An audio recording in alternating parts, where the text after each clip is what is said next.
Hey everyone, and welcome back to another video. And in this video, I'm going to show you how to uninstall a game or app on your Nintendo Switch 2. Now, this video is going to be particularly useful for individuals. Let's say that you're running out of space on your Nintendo Switch 2. Maybe you have too many games. How do you actually go ahead and uninstall an app? So there's actually multiple ways to do this. We're going to take Stardew Valley as an example. So in order to install Stardew Valley, all you've got to do is click on the plus button and then click on Manage Software and then click on Delete Software.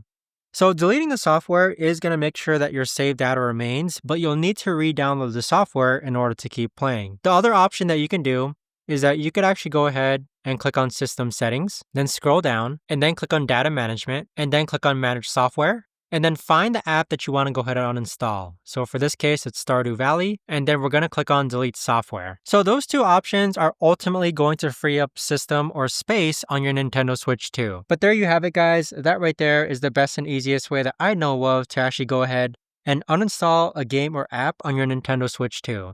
If you guys know of a better or easier way to actually do this, let me know in the comments down below.